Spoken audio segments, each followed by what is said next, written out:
Dealing with one narcissist is bad enough. What happens when two demonic, soulless, hoovering hobgoblins come together, enamored by one another, inspired, and then set about destroying their individual supplies? It is amazing the levels of evil that can be done, the acts that can be excused, when two people who live in a world of lies, who excuse their own cognitive dissonance, come together, recognize that one another both tell lies, recognize that they both live in a world of delusion, recognize that both of them do not recognize this in any actual way, and instead reinforce one another's delusions during the love bomb phase. And this can lead to an intense romantic relationship for a very short time, but eventually the insecurities of a narcissist, their need for drama, their need to triangulate, to destroy other people's, to manipulate, is going to enter into the equation. And then you're going to have two narcissists who are not only going through the cycle with one another, destroying each other, stalking, hoovering, playing manipulation and mind games, but they will also triangulate other people, past supplies, new supplies, with one another before entering into a love bomb phase with each other, and then teaming up to seek out and destroy the person that they involved in their triangulations. This is a truly evil situation. It is something that can cause a lot of havoc in a person's life, but there are ways to navigate through it. If you have to escape, go no contact, gray rock, or mirror. We're going to talk about that today. I am Lodonis Ravenwolf Dragonstorm, your seer and sage, and I give no mercy and take no shit. I never fucked anybody over in my life. Didn't have it coming to me. You got that? All I have in this world is my balls and my word, and I don't break them for no one. You understand? Dealing with one narc is bad enough. Coming at this from a male perspective, I dealt with a narcissistic female who involved a narcissistic male into the triangulation very early on. These are my insights from being through this experience, dealing with their flying monkeys, how they have acted, attempting to mirror them, attempting to go no contact, being involved as like a hate bond between these two immoral, evil, cowardly, lying bastards. There's no other really way to put it. A narcissist needs to be playing games at all times with someone else's lives. They're not trying to heal themselves. They are trying to escape from healing themselves, escape from accountability. They're not trying to give true love. They're using people. They look at people as objects, its, or things. You are a pawn on their board. They are the center of the universe, and nothing else is going to equate to that. They have no problem lying to you. They have no problem using your own insecurities, collecting your own past traumas, understanding who you are, taking the time to evaluate you as a person so they know what buttons to push when the time comes to begin devaluing you so that they can go start setting up the next supply or bringing you into a situation where you're triangulated with another supply, past, present, or one they are grooming at the moment so that they can use you to create competition between the other supplies. Female narcs are excellent at this. Women are social creatures. They're natural manipulators. So when you take the darkest part of a woman, when you take a woman who has truly given themselves over to evil, uses all and every advantage that a female can have in this world in order to manipulate men, you have a succubus. You have a woman who gets to a point where she is literally trying to find the best men possible so that she can find the highest quality semen. Literally. Going to be doing a video in the future here about female narcissists and why I consider most of them succubi. Now, it's true that not all female narcissists are promiscuous, but the ones that are truly do understand the power, even innately, of energy exchange, sexual manipulation, devaluation, emasculation, and they will use this against you. Male narcs depend heavily on the idea that they are a provider, a protector, that they are the masculine alpha, the masculine principle, that they're going to be there for you, that they're great lovers, they're passionate, they're providers. They play on these. If they cannot show these, if they're not a grandiose, if they are a covert, if they're a male narcissist who's fruity, if you know what I mean. Lots of mommy issues and purporting to be tough. Those narcissists are my favorite. You could play games with them. They are not very strong at all. Yet I digress. A male narc's going to try and show up as a white knight in shining armor, being exactly the opposite of what they are, playing on every single one of a woman's insecurities or what they're looking for in a man, And if they cannot, by their own karma or lack of ambition, actually show that they are providers, they will have a sob story. They did something wrong. Mommy hurt them. Daddy hit them the wrong way. Uncle so-and-so touched them. Now, some of these things might actually be true and would have led to the narcissistic shell that they created. But this is not an excuse to continue through life unhealed, being a sadistic, nasty, using, manipulative, closet queer piece of shit who cheats on, hits, beats, triangulates women, puts guns to their head because you have severe insecurities. But what happens when two of these type of manipulators come together? Well, I'm sure at first the sex is intense. You're talking about deviance, sexual deviance. They're going to go out to porn theaters and have sex together. They're going to go to sex shops. They're going to try and bring in other sexual partners. And depending on the type of narcs that they are, if they are jealous and insecure, as tools to devalue the other through charm, flirting, a female narcissist will begin love bombing a short man and chipping away at his insecurities, as narcissists, male or female, will do. She'll say things like, I can't wear heels around you. I like taller men. Something that man can't do anything about. It can be a constant bone of contention. That man may have never even cared or had gotten over long ago that he was of shorter stature. But that female narc is going to use that against that man in order to devalue and emasculate him. Both the male and female narcs are going to do this to one another. There's going to be an intense love bomb phase. They both recognize it's like two sad little evil clowns running across a burning circus with chariots of fire playing in the background, looking into each other's soulless black eyes, and they finally run to one another and clasp upon each other because they both know their deviance and they know they've destroyed countless people, but they're not going to recognize that. And they're both full of crap, but they're not going to recognize that because they have found their satanic, soulless twin in another. They can see it through each other's lying teeth, look at one another and know, you're full of shit. You're full of shit. You live in a world of lies. So do you. You hurt people because you feel insecure about yourself. Me too. And they are going to go about covering each other's bullshit, believing one another, you completely feeding into the false narrative that they know they are feeding each other, telling the entire world that they are the greatest thing since sliced bread. They're this is the most wonderful demon wearing a skin suit that I have ever met in my life. They are my light and joy. This black heart. But you know what's going to happen eventually, right? See, both of those narcs have a long list of bodies behind them. He's got more tough guys who he plays tummy sticks with in his closet than she will ever know. And she's seen more D than a theme park urinal. They have been playing around, ghosting, destroying one another for a long time. They're becoming perfected at it. And after that love bomb phase passes, well, they're going to have to get back to that drama. And this is actually where the real travesty begins. Because they're going to begin slowly, as a toxic narcissistic relationship does with any type of supply. It's going to slowly become abusive. They're going to find reasons to not trust one another, to not like one another. They're going to try and fix the problem, but it's not really a fix. They're just trying to extend the game. The true travesty is when the other supplies become involved. People that actually love him or her. People that have already been trauma bonded by one or two of them. See, when they were together and the narcs were playing the same game that they always play every time they find somebody new to sleep with, they're devaluing the person that they have traumatized, that is left somewhere out in their world, who they are ghosting at this point, who's at home crying, freaking out, or whatever level of traumatization that they have gotten to, while the narc is bumping uglies with another of Satan's children.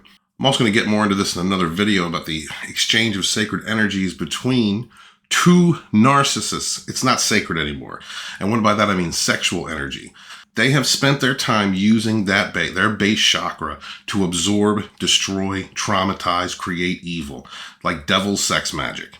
And as they're using those organs, those energies to traumatize another, they are also collecting the energy, especially for a woman. When it comes to women narcissists, as they take all that semen into themselves, they take that energy, that life force from other men, from healthier, like Succubi say, the better the semen, the better the energy they get from good men. And they mix it up into a soup of demonic power within them.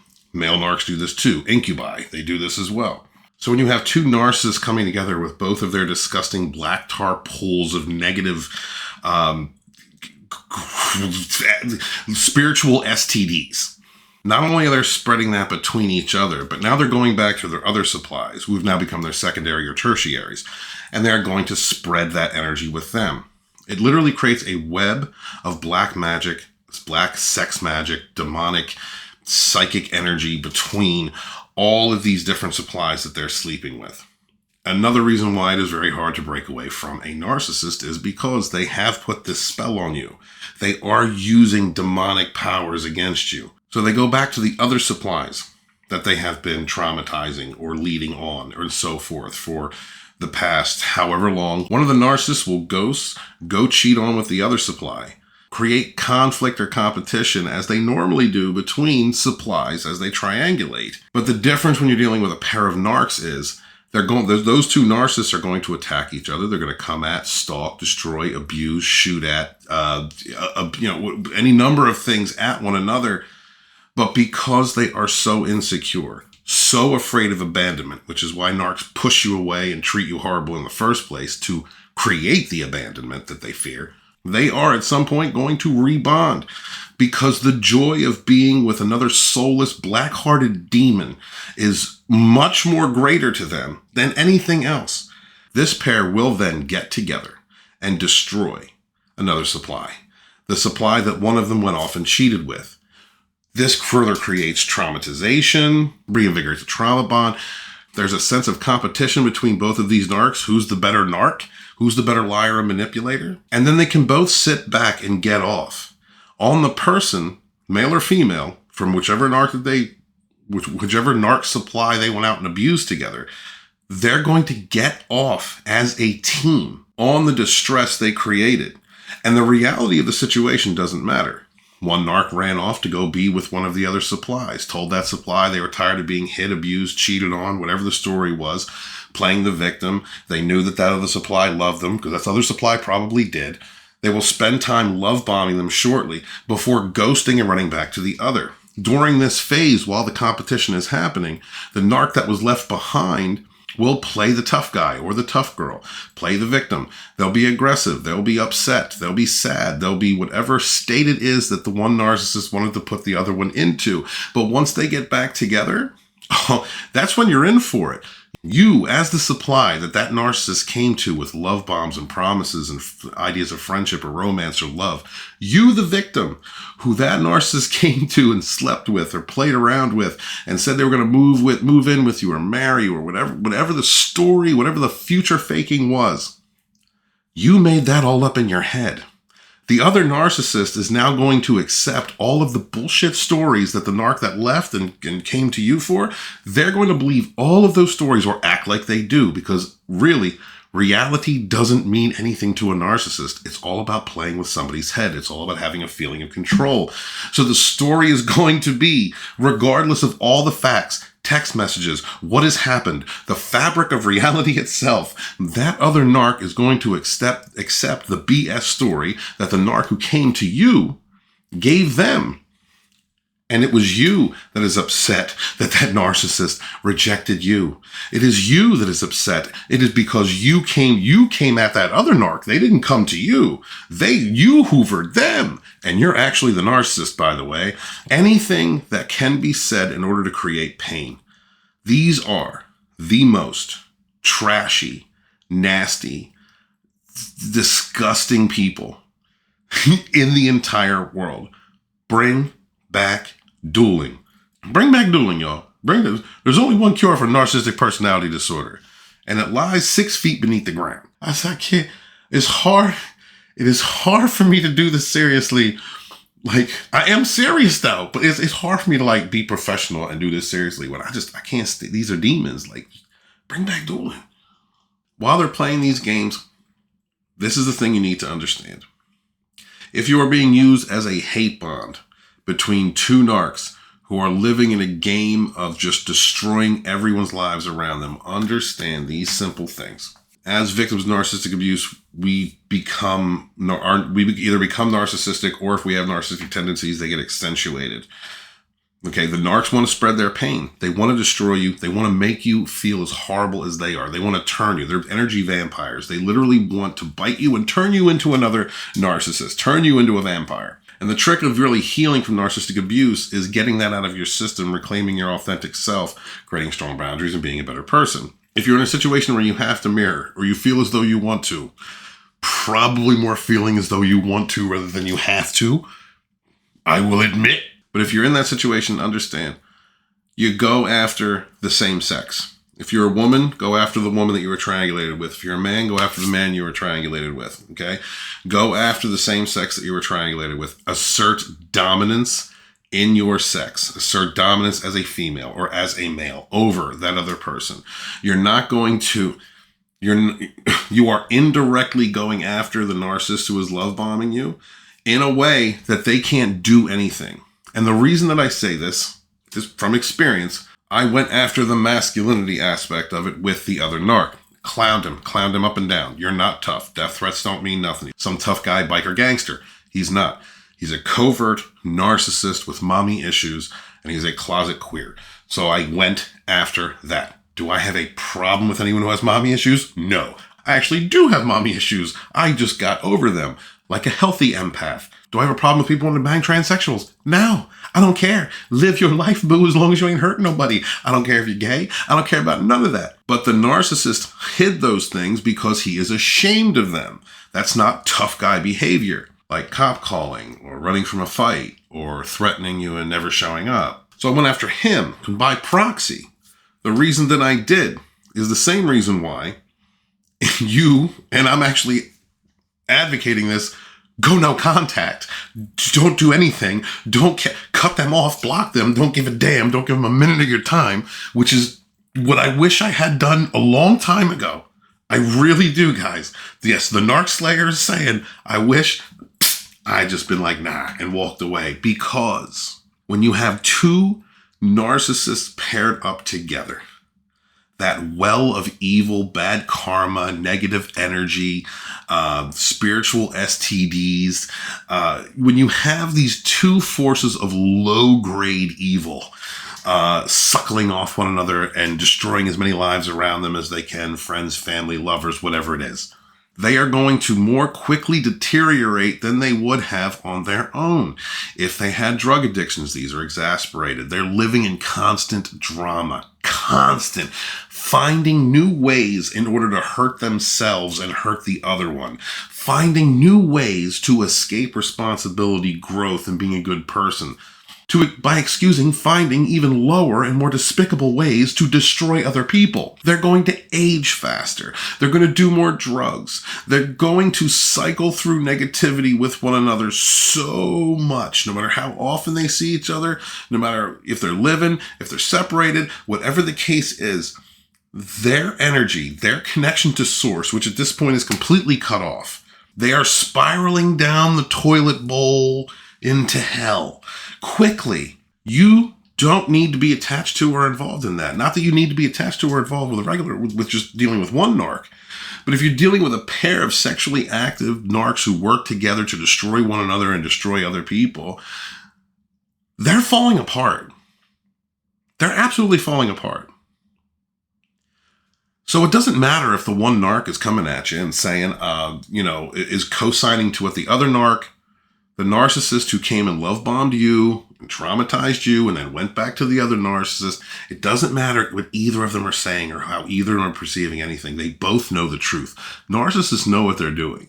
They know what the truth is. They hate themselves, which is why they do what they do. They hate each other. So as much as they're so happy to have another lying, bullshitting, demonic, black-hearted piece of trash next to them, and so they don't feel lonely, they absolutely hate with complete and total disgust as they look at that person, a true mirror of themselves. Disgusting, awful, terrible person. They hate it.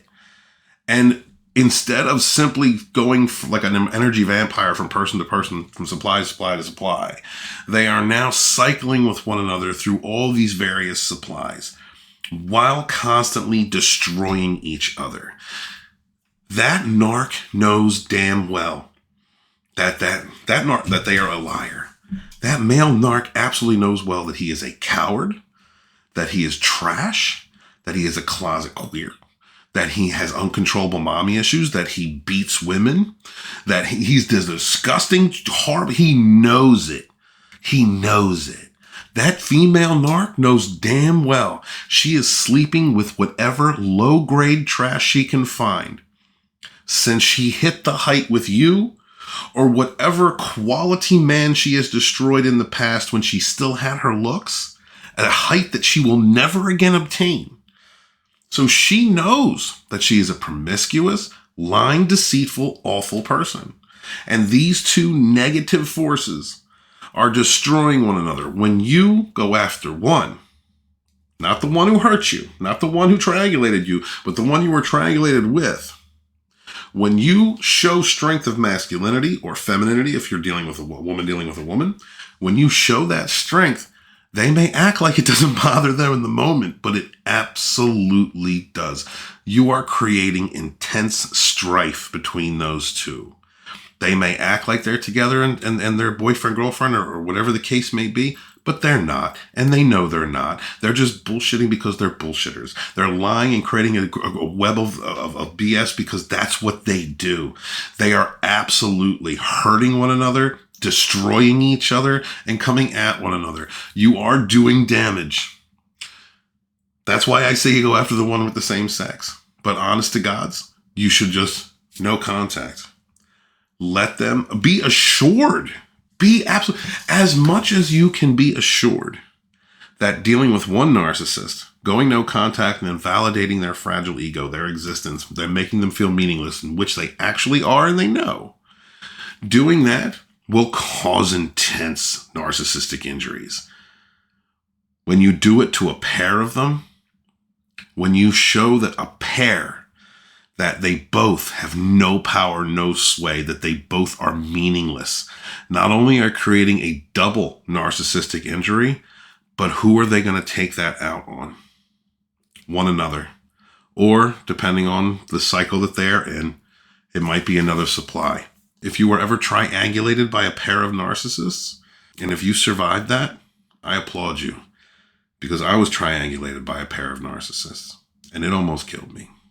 But once you reclaim yourself, once you reclaim your personal strength, and you can see these sad little evil clowns for who they are, these hoovering hobgoblins, these petri dishes of STDs, once you can see who they really are, and you kind of get past the whole, oh my God, what was I thinking stage, and you can let go of the anger, so to speak, then you understand you don't need to do anything else. They are destroying one another unequivocally, without a doubt. They will not be able to let go of each other. They are anchored to one another. When a narcissist finds another narcissist, it is finding their twin train wreck.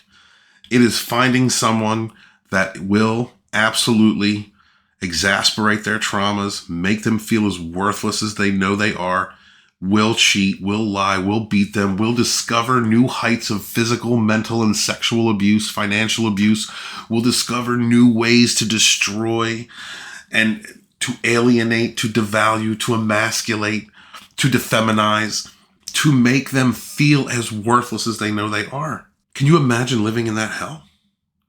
You lived in that hell as a supply to a narcissist.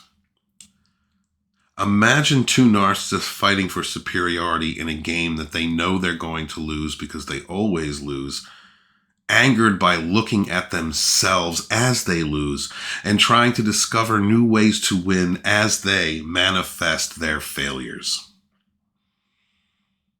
Laugh, brothers and sisters, laugh. You're free of that. If it's your first time here, I appreciate you liking and subscribing to the channel if you would. Got more content on the way. Next video is going to be about the succubus, or as I call them, the narcopath, female narcissists who use sexual energy in order to triangulate and destroy men. Thank you guys so much for being here. Remember to be good to yourselves, be good to each other, and never again suffer that fool. Run.